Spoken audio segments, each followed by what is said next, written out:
Wow, এই দেখেন, এটা হলো বেদানা, কেউ বলে আনার, কেউ বলে ডালিম, এক এক জায়গায় এক এক নামে ডাকা হয়। ভিতরে বেদানার যে ডানাগুলো একবার দেখেন, লাল টকটকে।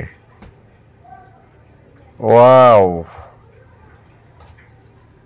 অরেঞ্জ খাচ্ছে এবং এই অরেঞ্জ কেটে দেখানো হচ্ছে। দেখেন কি রসালো এই অরেঞ্জগুলো, অনেক রস।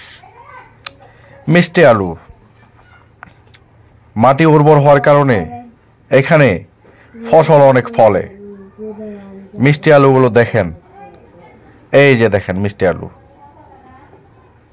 উর্বর হলেই কিন্তু এই মিষ্টি আলুগুলো বেশি বড় হয় এবং হয়। আর এখানে দেখেন, এই দেখেন আপেল, একেবারে তরতাজা, রসালো, খেতেও টেস্টি। এই আমগুলোকে দেখুন একবার, কেবল সদ্য গাছ থেকে পাড়া আম, কত টেস্ট। আলু বখরা,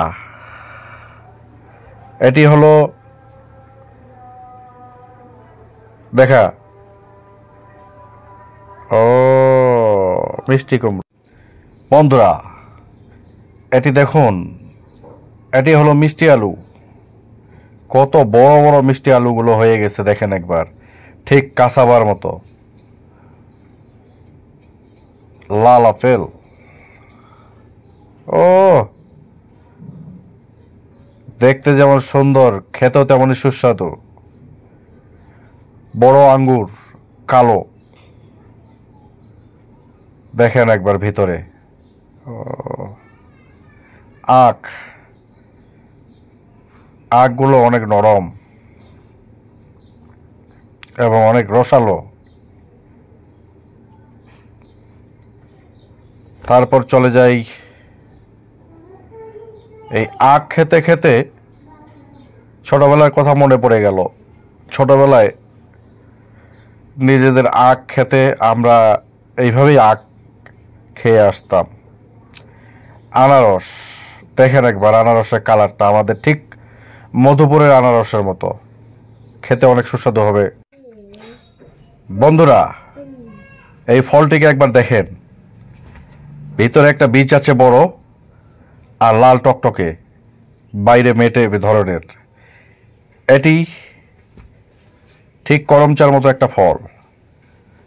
আর এই আপেলটিকে দেখুন, কি অসাধারণ দেখতে।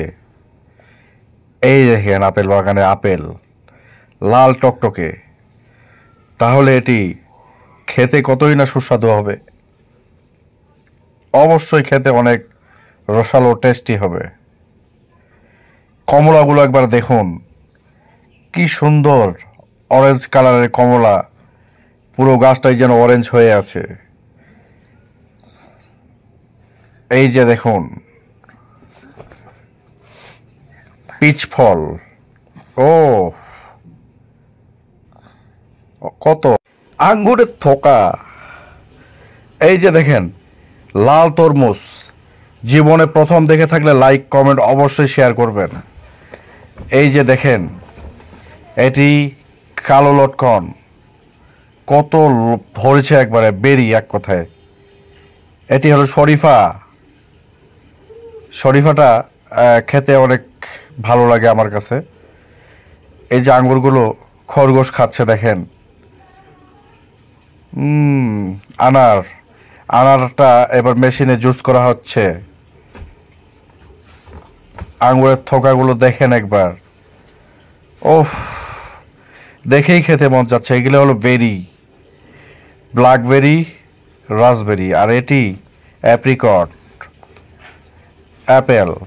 ওহো, কালারটা কি পেয়ারা, একেবারে ঠসঠসে, ভিতরে লাল টকটকে।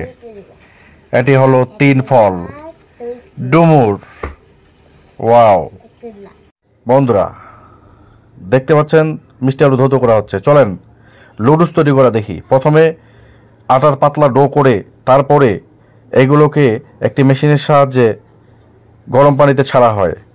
আর গরম পানিতে ছাড়ার পরে এটাকে এভাবেই উঠিয়ে রোদে শুকানো হয়। তারপরে ব্যাস হয়ে গেল নুডলস।